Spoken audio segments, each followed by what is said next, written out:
Hello everyone, welcome to my new video.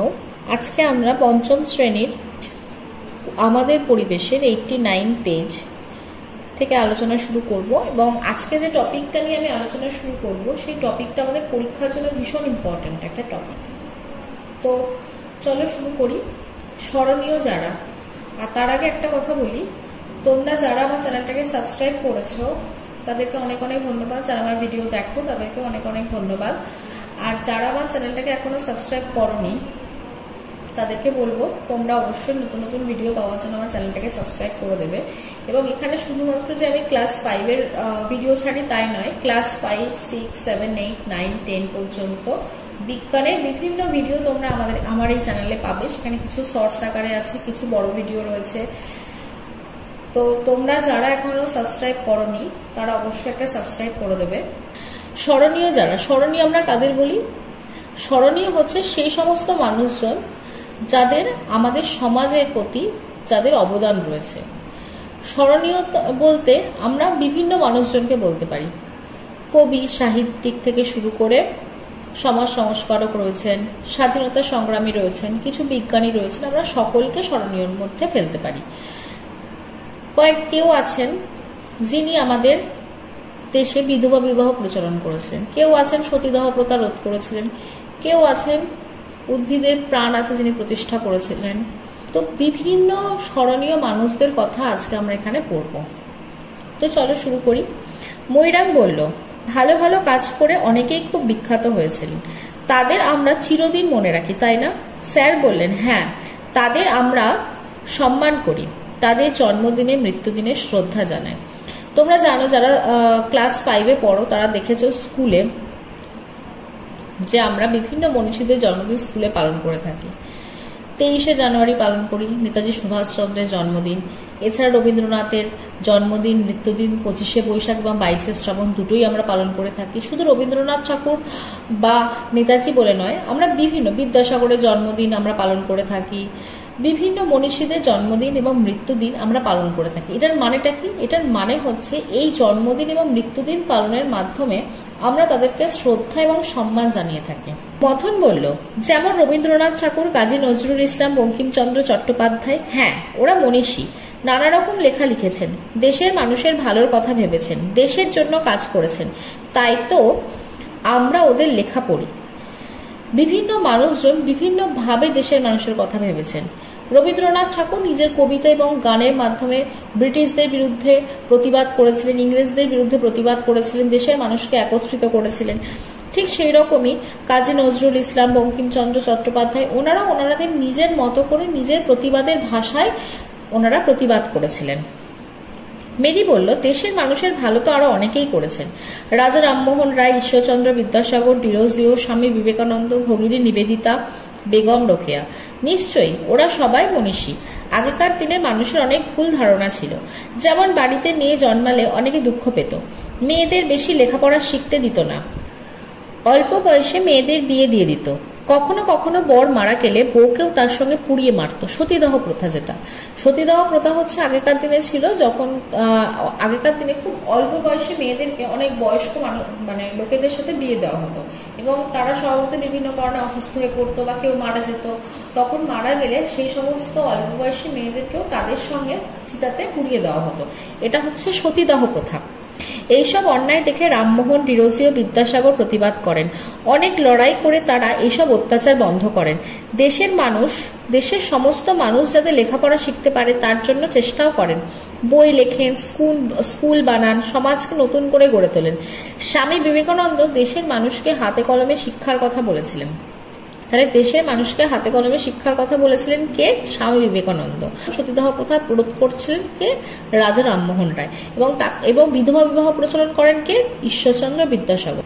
Swami Vivekananda দেশের মানুষকে হাতে কলমে শিক্ষার কথা বলেছিলেন। বলতেন, বইয়ে মুখ ডুবিয়ে বসে থেকো না, ফুটবল খেলো, তাতে শরীর মন ভালো হবে। শুধু বই পড়ে কিছু হয় না।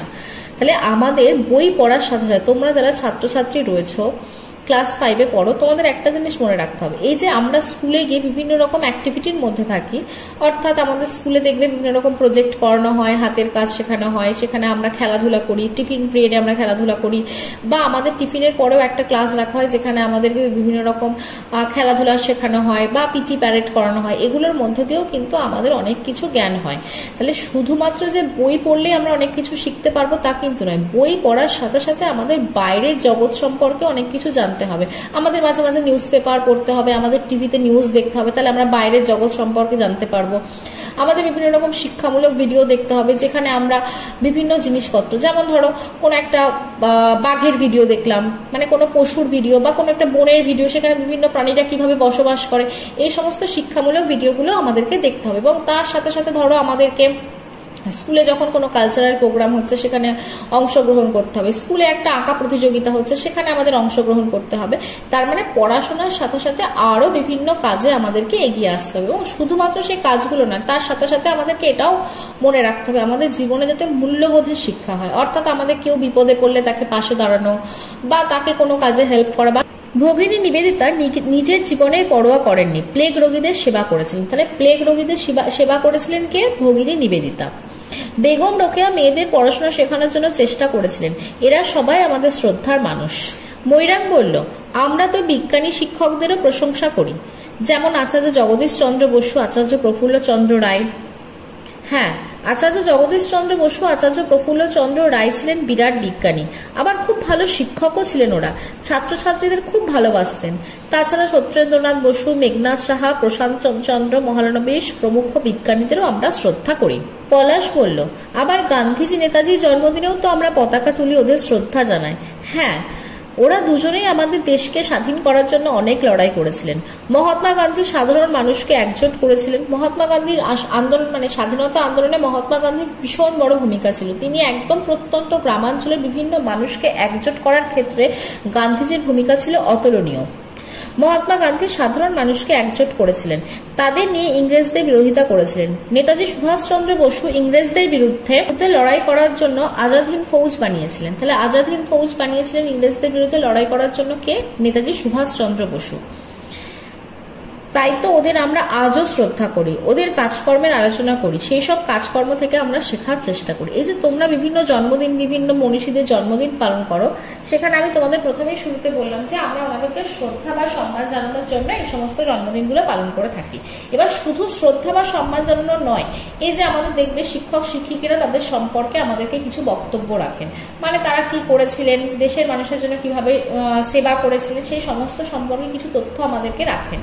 এবার এর মাধ্যমে আমাদের শুধু শুনলেই হবে না, এর মাধ্যমে আমাদের শেখার চেষ্টা করতে হবে যে কিভাবে ওনারা মানুষের পাশে দাঁড়িয়েছিলেন, মানুষের উপকারের কথা ভেবেছিলেন, এবং সেই মতো আমাদেরকেও নিজেদেরকে তৈরি করতে হবে।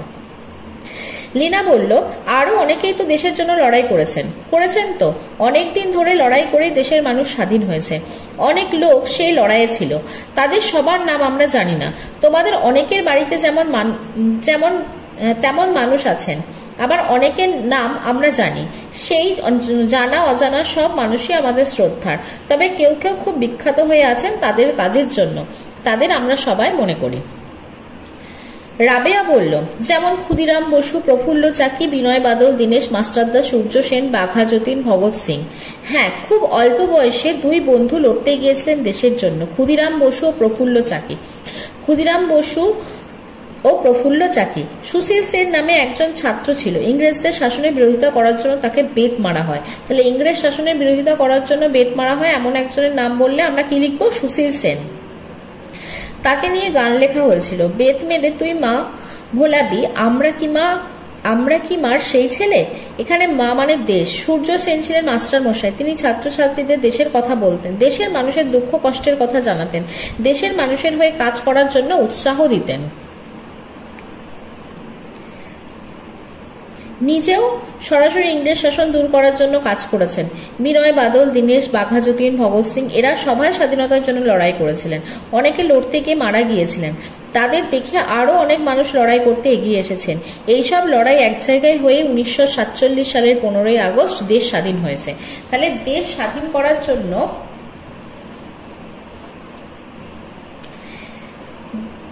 দেশ স্বাধীন করার জন্য আমাদের অনেকের আত্মবলিদান এখানে কিন্তু রয়েছে।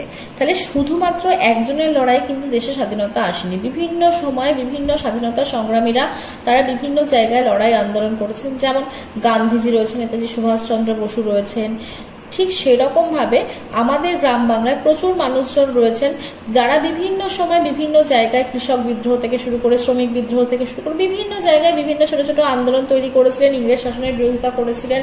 তো তাদের নাম আমরা কিছু জানি, কিছু আমরা জানি না।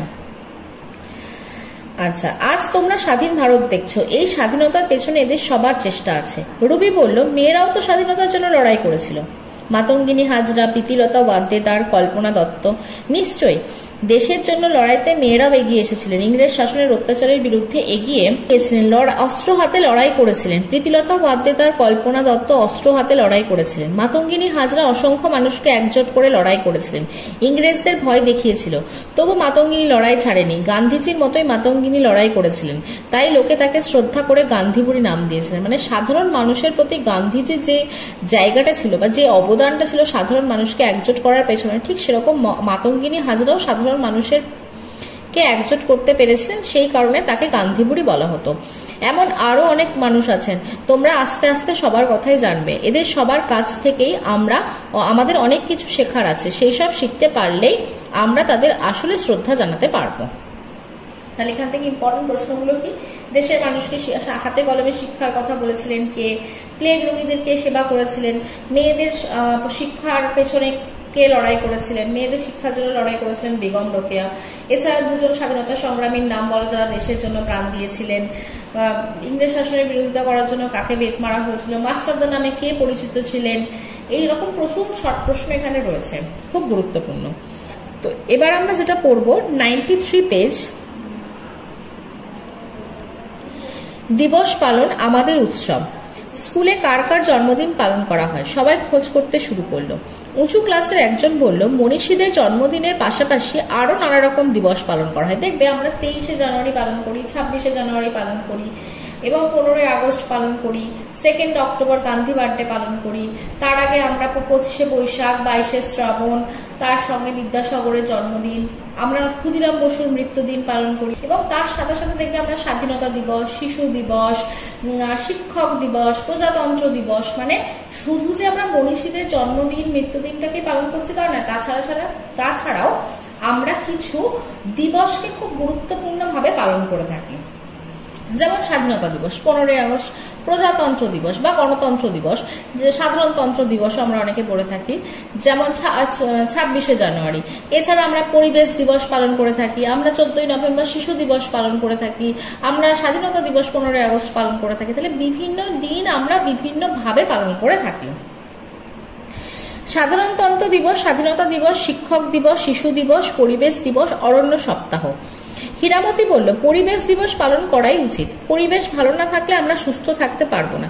তাহলে আমরা কেন পরিবেশ দিবস পালন করব?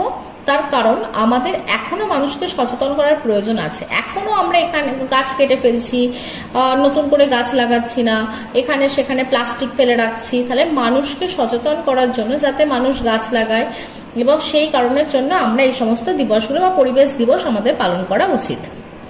কারণ পরিবেশ ভালো না থাকলে আমরা কেউই ভালো থাকবো না।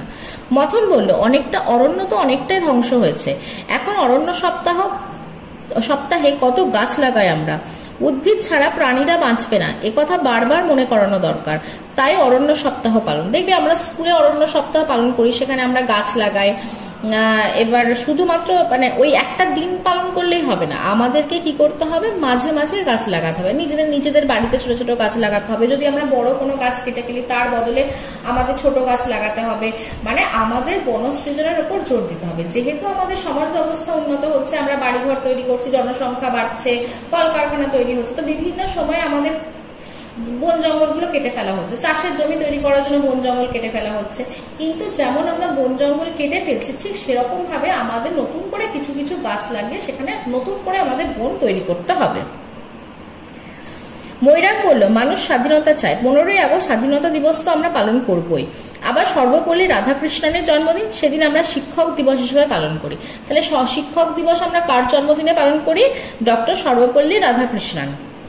রাধাকৃষ্ণন খুব বড় পণ্ডিত মানুষ ছিলেন, গোটা পৃথিবীতে ওর সম্মান ছিল, খুব ভালো শিক্ষকও ছিলেন উনি, তাই তো ওর জন্মদিন শিক্ষক দিবস হিসাবে পালন করো তোমরা। ফুলমণি বলল, শিশু দিবস তো জওহরলাল নেহেরুর জন্মদিন, তিনি স্বাধীন ভারতের প্রথম প্রধানমন্ত্রী।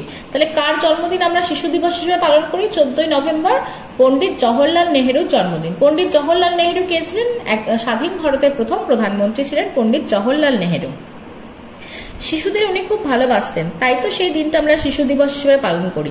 বাবা সাহেব আম্বেদকরও আমাদের খুব শ্রদ্ধার মানুষ, উনি ভারতের সংবিধান বানিয়েছিলেন। তাহলে আমাদের ভারতের সংবিধান কে রচনা করেছিলেন? সংবিধান কি? সংবিধান হচ্ছে এই যে আমাদের ভারতবর্ষ কি পথে চলবে, মানে আমাদের শাসনতান্ত্রিক কাঠামোটা কেমন হবে। দেখবে আমাদের এখানে সুপ্রিম কোর্ট রয়েছে, আমাদের হাইকোর্ট রয়েছে, আবার আমাদের পার্লামেন্ট সিস্টেম রয়েছে, আবার আমাদের রাজ্যে বিধানসভা রয়েছে, কেন্দ্রে যেমন লোকসভা রয়েছে, রাজ্যে বিধানসভা রয়েছে, আমাদের রাজ্যসভা রয়েছে। তাহলে এই যে আমাদের দেশের আইন শৃঙ্খলা কিভাবে পরিচালিত হবে, কার হাতে কতটা ক্ষমতা থাকবে, কেন্দ্রের হাতে কোন ক্ষমতা থাকবে, রাজ্যের হাতে কোন ক্ষমতা থাকবে, আমাদের কোন কোন জায়গায় আমাদের সীমাবদ্ধতা রয়েছে, অর্থাৎ আমরা কোন কাজগুলো করতে পারি, কোন কাজগুলো করতে পারি না, এবং যে কাজগুলো আমাদের সংবিধান করতে বারণ করছে সেগুলো যদি আমরা করে থাকি তাহলে তার বিরুদ্ধে সংবিধান কি ব্যবস্থা নেবে, কিরকম কি সাজা হবে যদি কোনো কাজ আমরা করে থাকি। তো সেই টোটাল সিস্টেমটাই হচ্ছে সংবিধান। সংবিধানে এই সমস্ত কিছু বলা আছে।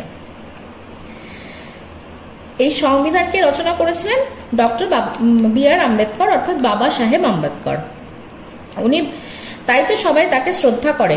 আবুল কালাম আজাদ স্বাধীন ভারতের প্রথম শিক্ষামন্ত্রী, স্বাধীনতার জন্য তিনিও লড়াই করেছিলেন। শাকিল বলল, সাধারণতন্ত্র দিবস কেন পালন করি আমরা? সাধারণতন্ত্র মানে হচ্ছে কি, দেশের মানুষ, মানে সাধারণ মানুষই দেশ চালাবে। দেখবে আমাদের দেশের সিস্টেমটাই হচ্ছে এরকম। আমাদের দেখবে ভোট হয়, আমরা সাধারণ মানুষ যারা রয়েছি তারা আমরা ভোট দিতে চাই।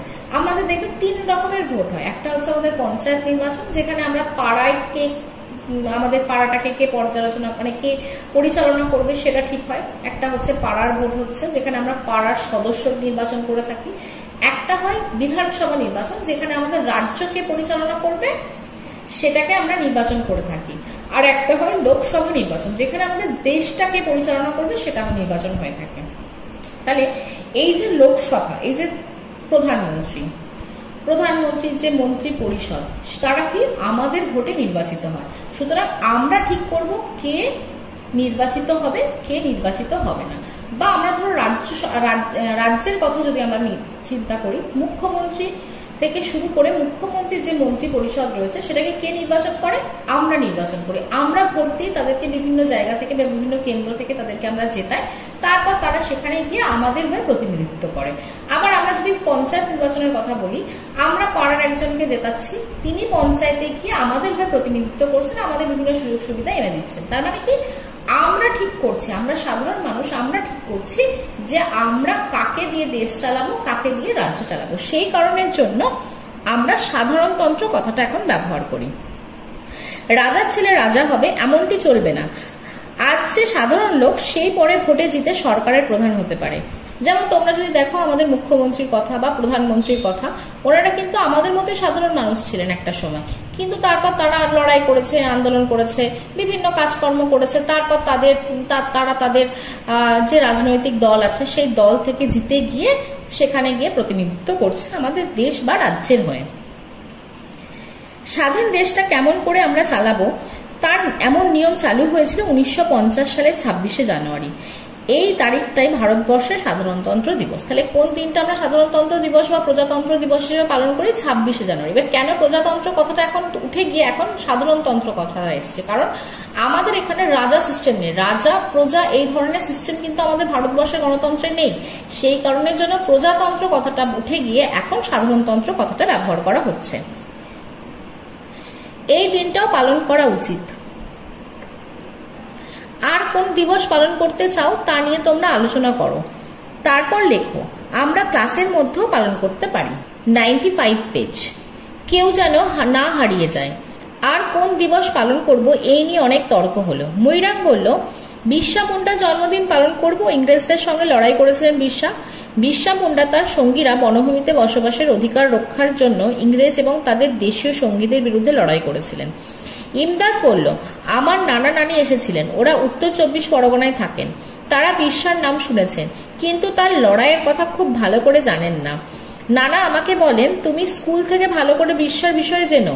তবে ওরা বলেন তিতুমিরও ইংরেজদের বিরুদ্ধে খুব লড়াই করেছিলেন। ফুলমণি বলল, বেশ তো, সবার কথাই জানতে হবে। দেশকে ভালোবাসে যারা প্রাণ দিয়েছেন তাদের সবার কথাই জানা দরকার। তিতুমির এবং তার সঙ্গীরা ইংরেজ এবং তাদের দেশীয় সঙ্গী জমিদারদের অন্যায় এবং জুলুমের বিরুদ্ধে লড়াই করেছিলেন। তাহলে এখানে এতক্ষণ আমরা যারা পড়লাম, নেতাজি সুভাষচন্দ্রের কথা পড়লাম, আমরা মহাত্মা গান্ধীর কথা পড়লাম, আমরা আমাদের প্রধান শিক্ষামন্ত্রী, আমাদের প্রধানমন্ত্রী, প্রথম শিক্ষামন্ত্রী এবং আমরা কার কার জন্মদিনকে কিভাবে পালন করি সেগুলো আমরা পড়লাম। এইবার আমরা পড়ব বিরসা মুন্ডা এবং তিতুমিরের কথা। বিরসা মুন্ডা কে ছিলেন? বিরসা মুন্ডা ছিলেন মুন্ডা বিদ্রোহের নেতা এবং বিরসা মুন্ডা তার দেশীয় সঙ্গীরা বনভূমিতে বসবাসের অধিকার রক্ষার জন্য তারা লড়াই করেছিলেন ইংরেজদের বিরুদ্ধে। তাহলে ইংরেজদের বিরুদ্ধে আমি তোমাদের প্রথমেই বললাম যে ইংরেজদের বিরুদ্ধে সার্বিক বড় বড় আন্দোলন ছাড়া, যেমন ইংরেজদের বিরুদ্ধে আমরা ভারত ছাড়ো আন্দোলন হয়েছিল, খিলাফত আন্দোলন, যেগুলো তোমরা পরে বড় হয়ে ইতিহাসে পড়বে, অসহযোগ আন্দোলন হয়েছিল, আইন অমান্য আন্দোলন হয়েছিল। কিন্তু শুধুমাত্র এরকম বড় বড় আন্দোলনগুলোই হয়নি, তার সাথে সাথে বিভিন্ন গোটা ভারতবর্ষ জুড়ে বিভিন্ন জায়গাতে, যেমন কোথাও কখনো পাঞ্জাবে হয়েছে, কখনো মহারাষ্ট্রে হয়েছে, কখনো গুজরাটে হয়েছে, কখনো বাংলায় হয়েছে, বিভিন্ন জায়গায়, কখনো উত্তরপ্রদেশে হয়েছে, বিভিন্ন জায়গায় ছোট ছোট ছোট ছোট বিভিন্ন শ্রমিক আন্দোলন, কৃষক আন্দোলন কিন্তু বিভিন্ন সময় গড়ে উঠেছে। তো সেই রকমই আবার শুধু যে শ্রমিক কৃষক আন্দোলন হয়েছে তা নয়, কখনো কখনো সাঁওতালরা বিদ্রোহ করেছে, সেটা সাঁওতাল বিদ্রোহ, কখনো মুন্ডারা বিদ্রোহ করেছে। বিভিন্ন গোষ্ঠীর মানুষ বিভিন্ন সময়ে তারা তাদের মতো করে বিদ্রোহ করেছে। তাহলে আর তিতুমির কে ছিলেন? তিতুমির হচ্ছে ইংরেজ এবং তার দেশীয় যে সঙ্গী জমিদারদের বিরুদ্ধে লড়াই করেছিলেন। সেই সময় ভারতবর্ষ, একটা সময় ছিল ভারতবর্ষের ইংরেজরা প্রচন্ড অত্যাচার করত। সেই সময় নীলকর সাহেবরা ছিল, নীলকর সাহেবরা জোর করে নীল চাষ করতে বাধ্য করত এবং নীল চাষ করলে কি হয়, একটা বছর যখন আমরা জমিতে নীল চাষ করব, পরের বছর জমিতে কিন্তু সেই অন্য ফসল যখন আমরা চাষ করব তখন অন্য ফসলটা কিন্তু ঠিকঠাক হবে না। নীল চাষ করলে ফসলের উৎপাদন ক্ষমতাও কমে যায়, এবং ফসলটা কি হয়, আস্তে আস্তে সেই জমিতে অন্য কোনো ফসল চাষ করা যায় না। এবং তখন কি করতো, জমিদাররা চাষ করতে দিত, আমি আমার জমিতে চাষ করছি এবং আমাকে খাজনা দিতে হতো, এবং এত মাত্রায় খাজনা চাইতো যে তারা আমাদের জমি বিক্রি করে, আমাদের ফসল বিক্রি করে আমাদের ধার থাকতো। এবং তখন কি করতো, জোর করে খাজনা দিতে না পারলে সেই সমস্ত জমি লিখিয়ে নিত, তাদের লেঠেল বাহিনী দিয়ে সেই সমস্ত মানুষদের উপর অত্যাচার করতো, অকথ্য অত্যাচার করতো। এবার এই নীলকর সাহেবদের অত্যাচারের বিরুদ্ধে মুখ খুলেছিলেন তিতুমির। স্যার বললেন, ঠিকই তো, ইংরেজরা অন্যায়ভাবে চাষের জমি কেড়ে নিয়েছিল, জঙ্গল কেটে ফেলেছিল, রেশম চাষ নষ্ট করতে বাধ্য করেছিল। এর বিরুদ্ধে দাঁড়িয়েছিল অনেক সাধারণ মানুষ, বিরসা মুন্ডা, সিধু কানহু হচ্ছে সাঁওতাল বিদ্রোহের নেতা, তিতুমির, সবাই ইংরেজদের বিরুদ্ধে লড়াই করেছিলেন। এরা সবাই আমাদের শ্রদ্ধার মানুষ। তীর ধনুক নিয়ে হাজার হাজার মানুষ মোকাবিলা করেছিল ইংরেজ সেনার। তিতুমির বানিয়েছিলেন বাঁশের কেল্লা। তাহলে বাঁশের কেল্লা কে বানিয়েছিলেন? তিতুমিরের প্রকৃত নাম হচ্ছে মীর নিসার আলী। সেই বাঁশের কেল্লা ইংরেজদের কামানের খায় ভেঙে যায়, কিন্তু দেশের মানুষ তিতুমিরের লড়াইকে মনে রেখেছে।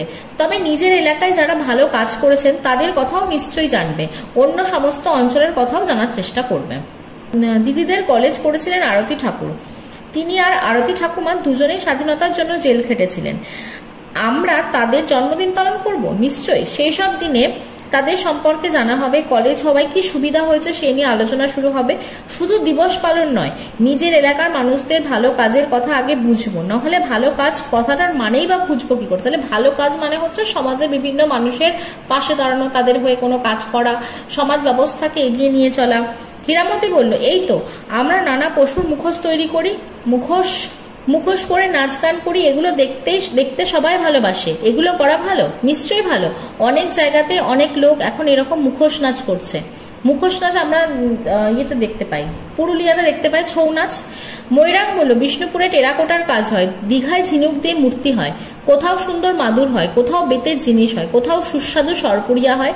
এগুলো আঞ্চলিক ঐতিহ্য, এগুলো যেন না হারায়। তাহলে আঞ্চলিক ঐতিহ্য কি? আঞ্চলিক ঐতিহ্য হচ্ছে যে কোনো একটা অঞ্চলে যখন কোনো একটা জিনিস খুব ভালো হবে, সেগুলোই হচ্ছে সেই অঞ্চলের ঐতিহ্য। এমন কোনো জিনিস যেটা ওই অঞ্চল ছাড়া অন্য কোনো অঞ্চলে পাওয়া যাবে না, এবং সেখানে সেই জিনিসগুলো আমাদের খুব গুরুত্বপূর্ণ একটা জিনিস। যেমন টেরাকোটার কাজ আমরা বিষ্ণুপুর ছাড়া কোথাও দেখতেই পাই না। তার বাঁকুড়া জেলার বিষ্ণুপুরটা হচ্ছে টেরাকোটার জন্য বিখ্যাত। ঠিক সেরকমই যেমন দীঘায় ঝিনুক দিয়ে মূর্তি তৈরি হয়, তার মানে মূর্তির তৈরির কাজ আমরা দীঘাতে বিখ্যাত, সেটাই হচ্ছে ওখানকার আঞ্চলিক ঐতিহ্য। ঠিক সেই রকমই বিভিন্ন জায়গা, তুমি যদি আমাদের তোমার নদিয়া জেলার কথা ভাবো, নদিয়ার শান্তিপুর তাঁতের শাড়ির জন্য বিখ্যাত, তার মানে ওখানকার ঐতিহ্য হচ্ছে তাঁতের শাড়ি। মানে বিভিন্ন জায়গায়, যেমন আমাদের যদি হুগলির কথা ভাবো, হুগলির ধনেখালি হচ্ছে তাঁতের শাড়ির জন্য বিখ্যাত, তার মানে ওটাই হচ্ছে ওই অঞ্চলের ঐতিহ্য। তার মানে এক একটা অঞ্চলের এক একটা জিনিস খুব জনপ্রিয় হয়েছে বা বিখ্যাত হয়ে যায়, যেগুলো আমাদের অন্য অঞ্চলে পাওয়া যায় না, সেটাই হচ্ছে সেখানকার আঞ্চলিক ঐতিহ্য। এবার আমাদেরকে মনে রাখতে হবে এই সমস্ত ঐতিহ্যগুলো যেন আমাদের হারিয়ে না যায়, এই ঐতিহ্যগুলোকে আমাদের এগিয়ে নিয়ে যেতে হবে। আজকের ভিডিও এই পর্যন্তই।